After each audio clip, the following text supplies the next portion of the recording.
Hi, fellow full sailors. This is Juan Guzman here from PMA 3. This is week 3 discussion.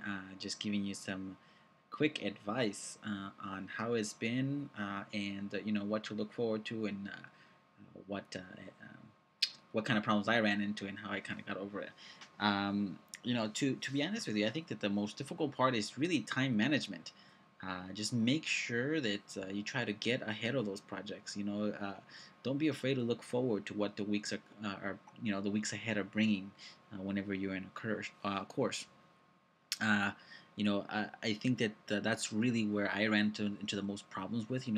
We all have jobs, we all have families, we all have personal lives, and so all of that tends to kind of get in the way. And when you're taking an online course, there's a lot more discipline that you have to kind of apply, from your, on your own part, because you have to kind of just manage that time so well. And some of these projects, especially when it comes to programming, sometimes you're writing code, your code breaks, and you're pulling out your hair trying to figure out why, and that just burns so much time.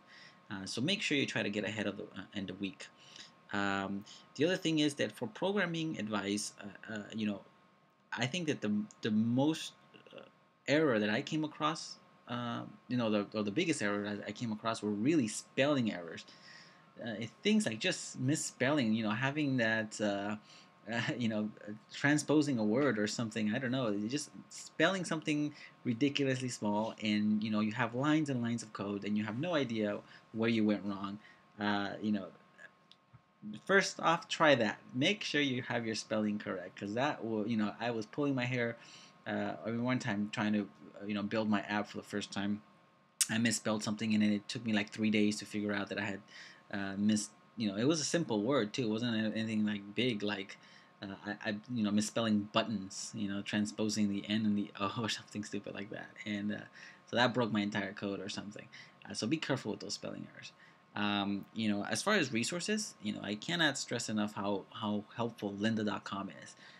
So watch those tutorials if you have time. I know those tutorial videos can sometimes be lengthy, because you'll find yourself watching videos, and that burns a lot of time as well. But it's well worth it. I mean, it's knowledge that you definitely need, and you can definitely use. So take advantage of lynda.com. It is a great resource for any kind of programming. Uh, well, anyways, guys, I wish you guys luck, and I'm still continuing on, and trying to crunch all these projects and try to get through this program. Hopefully, we can all make it together there. Okay, have a great day.